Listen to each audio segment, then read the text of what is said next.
Syllabus जो है वो 140 नंबर की जीएस और 60 नंबर की हिंदी है। ज्यादा कुछ डिस्कस करने की जरूरत नहीं है। जीएस में सारे सब्जेक्ट आते हैं जैसे history, geography, polity, economics, science, technology and Uttar Pradesh, जनसंख्या नियंत्रण, रीजनिंग और करंट आ जाती है। तो आज की इस वीडियो में हम दो तीन खास बातों पे फोकस करेंगे, तो उनको थोड़ा ध्यान देना। सबसे पहले, ज्यादातर बच्चे आरओ की तैयारी वो लोग करते हैं जो गरीब या मध्यम वर्ग के बच्चे आते हैं, लेकिन उनको वो शुरुआती दौर में होते कुछ बच्चे कई सालों की प्रिपरेशन होती है, यूपी पीसीएस, यूपीएससी जैसे एग्जाम देते रहते हैं, उनकी तैयारी करते रहते हैं, तो वो लोग अक्सर आरओ का एग्जाम देते हैं। लेकिन कुछ बच्चे एकदम नए होते हैं जो कि अभी शुरुआती तौर पे तैयारी करना चालू की है, क्योंकि उनके पास इतने संसाधन नहीं होते या फिर अन्य कोई कंडीशन हो सकती है। तो हम ये बताएंगे कि जो बच्चे पैसों के अभाव के कारण पढ़ाई नहीं कर सकते, तो उन्हें कौन कौन सी बुक फॉलो करनी चाहिए जिससे कि वो कम पैसों में भी तैयारी अच्छे से कर सकें, जैसे कि अन्य बच्चे करते हैं। अगर उनके पास मोबाइल है तो भी, नहीं है तो भी, बस थोड़ा सा एक दो बुकें खरीदनी पड़ेंगी। तो उन बच्चों के लिए एक बहुत अच्छी बात लेकर आए हैं कि सबसे पहले अपनी तैयारी कैसे चालू करें, उसका सिलेबस जाने, उसके बारे में क्या करें, आपको अच्छे से समझ लेना चाहिए, चाहे यूट्यूब से या फिर अखबार से या फिर कहीं न किसी सोर्स से समझ लेना चाहिए कि आरओ की तैयारी के लिए उसका प्री का सिलेबस क्या है। तो सबसे पहले हम बात करते हैं प्री का सिलेबस के बारे में। जैसा कि आप सभी को पता है, प्री का सिलेबस जो है वो 140 नंबर की जीएस और 60 नंबर की हिंदी है। ज्यादा कुछ डिस्कस करने की जरूरत नहीं है। जीएस में सारे सब्जेक्ट आते हैं जैसे history, geography, polity, economics, science, technology and Uttar Pradesh, जनसंख्या नियंत्रण, रीजनिंग और करंट आ जाती है। एक दो टॉपिक जो छूट गया हो जैसे पर्यावरण। इतने सब्जेक्ट आपके सामान्य जीके में आती है, जनरल अवेयरनेस या फिर जनरल नॉलेज में आती है। ठीक, जीके में 140 नंबर का पेपर होता है। दूसरा आता है 60 नंबर का हिंदी। बेसिक तौर पर हिंदी तो सब हिंदी मीडियम से होंगे, तो इंटर तक तो हिंदी पढ़े ही होंगे, चाहे वो आर्ट साइड से बच्चा हो चाहे साइंस साइड का बच्चा। आर्ट साइड का होगा तो साहित्य वाली पढ़ा होगा, उसमें भी अच्छी व्याकरण दी है, और जनरल हिंदी सभी पढ़ते हैं।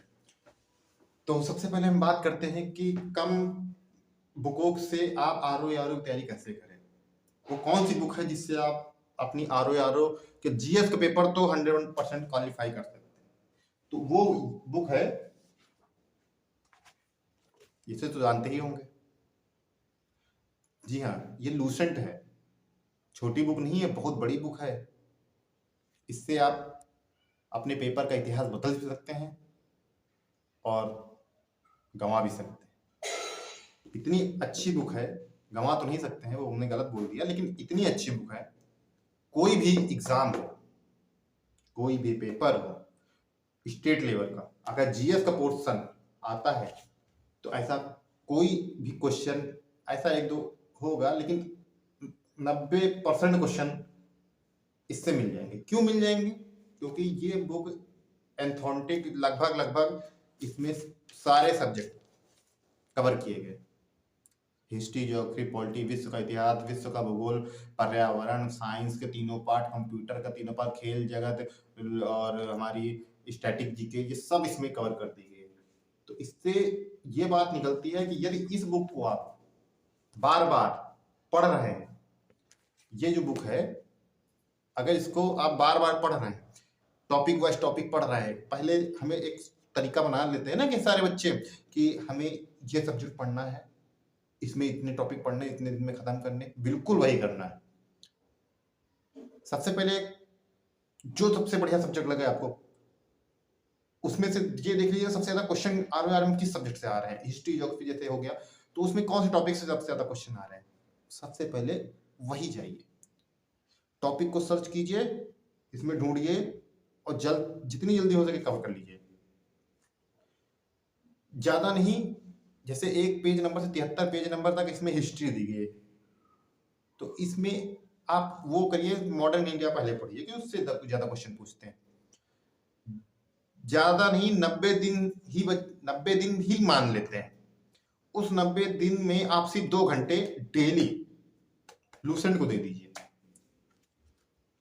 आप ये देखेंगे कि आपका रिजल्ट हमेशा पॉजिटिव में आएगा। आरओ की जो तैयारी कर रहे हैं, पॉजिटिव इसी से मिलेगा जब पेपर आएगा और जब इस बुक को खोल के देखेंगे।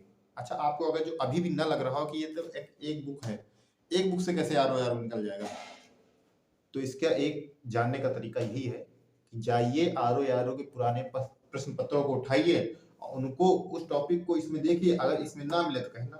कोई भी लगभग 80% टॉपिक लूसेंट से आपको देखने को मिल जाएंगे।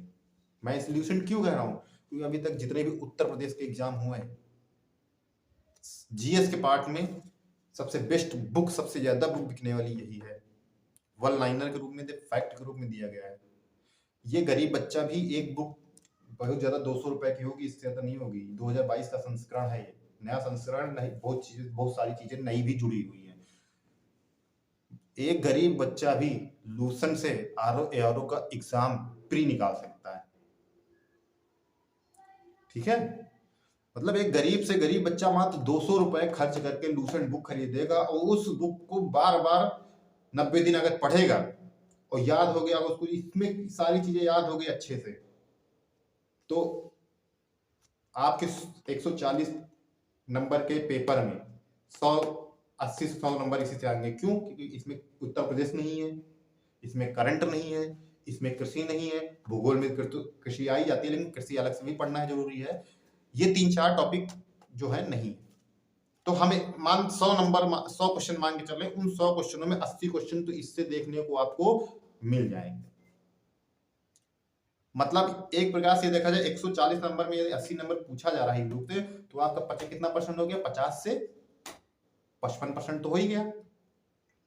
अगर 50% 55% इससे मिल जा रहा है और आप हिंदी कवर कर ले रहे हैं डेली 2 घंटा पढ़ के, आदित्य की एक बुक खरीद लीजिए 200 रुपए की, वो भी मिल जाएगी।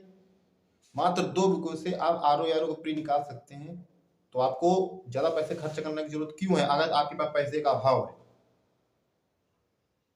तो अगर आपके पास पैसे हैं तो बिल्कुल आप खरीदिए। बिल्कुल, बहुत सारे यूट्यूब चैनल ऐसे हैं जो कि फ्री पढ़ा रहे हैं, सबको फ्री पढ़ा रहे हैं। बहुत सारी वीडियो ऐसे हैं, अगर जो तो आप अभी भी सर्च करेंगे तो आपको फ्री पढ़ाई, बहुत सारे चैनल हैं। हम किन किन का नाम लें? नाम लेना सही नहीं होगा, लेकिन आप अपनी तैयारी 0 रुपए से 0 रुपए से स्टार्ट करके 0 रुपए में ही खत्म कर सकते हैं। क्यों भाई? कुछ करना नहीं है आपके पास, यूट्यूब है। केवल आप क्या करिए, यूट्यूब पे सर्च कीजिए आरओ की तैयारी के लिए कौन कौन से सब्जेक्ट पढ़ने चाहिए, कौन सा टॉपिक पढ़ना चाहिए। बस कंफ्यूजन वहां पे ये होती है, बच्चा कंफ्यूज कहाँ पे हो जाता है? बच्चा कंफ्यूज वहां हो जाता है कि वो सब चैनलों की तरफ भागने लगता है। इस चैनल में पढ़ लें, इस चैनल में पढ़ लें, उस चैनल में पढ़ लें, बस वहीं से उसका काम खत्म हो गया। हर चैनल से पढ़ो, लेकिन एक सब्जेक्ट को एक ही चैनल से फॉलो करना चाहिए। और भले सारे सब्जेक्ट एक ही चैनल से पढ़ो, लेकिन फिर उसको अच्छे से पढ़ो। मैं अपना बता दे रहा हूँ, मैं सिर्फ मैराथन पढ़ता हूँ यूट्यूब से, और करंट पत्रिकाएं भी पढ़ता हूँ, लेकिन यूट्यूब से मैंने कभी अन्य चीजों का वो नहीं किया। अच्छा पढ़ाते हैं, लेकिन मुझे मतलब ऐसा लगता है कि मुझे बुक पढ़ना ज्यादा सही लगता है। क्यों भाई? ऑनलाइन भी पढ़ा रहे हैं तो बुकों से ही तो पढ़ा रहे हैं ना, बुकों के अलावा तो और कुछ पढ़ा नहीं देंगे वो लोग। बस उनके तरीके होते हैं पढ़ने के, किसी को हम इस टीचर से अच्छा लगता है, किसी को इस टीचर से। तो सब टीचर अच्छे होते हैं, सब अच्छा पढ़ाते हैं, बहुत अच्छा पढ़ाते हैं सब। बस वो बच्चे के ऊपर डिपेंड होता है कि बच्चों को समझ में किसको कितना जल्दी आता है। तो वो बच्चे अपने हिसाब से कोई एक टीचर को फॉलो कीजिए और उसी से भी बार बार बार बार पढ़ते जाइए। ठीक है? और क्या कहते हैं कि एक करंट अफेयर्स का डेली वनडे वाला चैनल लगा लीजिए, जो भी तुमको समझ में आता है, सॉरी आपको समझ में आता है। और पत्रिका हो सकती तो ले लीजिए, नहीं तो यूट्यूब से ही काम चल जाएगा। बस फॉलो करना है, क्योंकि करंट भी 20 नंबर के आसपास आती है। और इसको एक सब्जेक्ट मान के चलिए, इसको हल्के मत लीजिए। करंट ही खेल बिगाड़ती है। ठीक है? पैसे के अभाव में भी इतने सारे यूट्यूब चैनल हैं जो कि आप तैयारी कर सकते हैं। अब रही बात कि 90 दिन का समय बचा है और हमें कौन से टॉपिक पढ़ने चाहिए। जैसे हिस्ट्री की बात बता दे रहे हैं, कुछ इंपॉर्टेंट टॉपिक होते हैं, जैसे 1857 की बात की क्रांति, जितनी भी क्रांतियां हैं, जितने भी विद्रोह हैं, जितने भी आंदोलन हैं, जितनी संस्थाएं बनी, जितने संगठन बने, जितने भी हमारे संविधान में संशोधन या फिर अनुच्छेद बने, या फिर अध्यादेश जारी हुए, जितनी प्रथाएं किसके काल में हुई, कौन वायसराय था, गांधी जी के आंदोलन, सुभाष के आंदोलन, कांग्रेस के अधिवेशन, ये सब जितनी भी टॉपिक है रट डालो भैया। पुराना रिकॉर्ड देख के देख लो, पत्रिकाएं सभाएं वभाएं, बहुत क्वेश्चन पूछे गए हैं। इसके बाद आपको समय मिले तो मॉडर्न इंडिया पढ़, मिडिवल इंडिया पढ़ लो और एंशिएंट इंडिया पढ़ लो, लेकिन सबसे ज्यादा फोकस हम तो कहेंगे मॉडर्न इंडिया करो। मॉडर्न इंडिया के बाद मॉडर्न मतलब भारत के भूगोल के बारे में करो। उसके बाद हम तो कह रहे हैं साइंस के अच्छे खासे क्वेश्चन पूछे जाते हैं जनरल साइंस के, तो तैयारी करते रहिए। लूसेंट में ही सब कुछ मिल जाएगा, आपकी तैयारी एक मात्र लूसेंट की बुक से एकदम बेस्ट हो सकती है। अगली वीडियो में बहुत जल्द लेकर आऊंगा आपके लिए कि हमें कौन से टॉपिक किस सब्जेक्ट में ज़्यादा पढ़ने चाहिए और कितने रिवीजन करने चाहिए। तो अभी मैं आपसे यही कहूँगा कि अगर आप तैयारी करना चालू किए हैं और आर ओ की तैयारी कर रहे हैं तो लूसेंट ले लीजिए, सारी बुकें लेने की जरूरत नहीं है। पैसा है तो ले लीजिए, पैसा नहीं है तो लूसेंट ले लीजिए और इसी को बार बार रिवीजन करते रहिए। प्रैक्टिस सेट जरूर दीजिए, दिसंबर के बाद देना चालू कर दीजिए, जिससे कि उसमें जितनी भी कमियां हैं उनको 10-15-20 दिन में कवर कर लें। आपको ये वीडियो अच्छी लगी तो लाइक शेयर जरूर कर देना। अगली वीडियो आपके लिए ही जल्दी लेकर आऊँगा।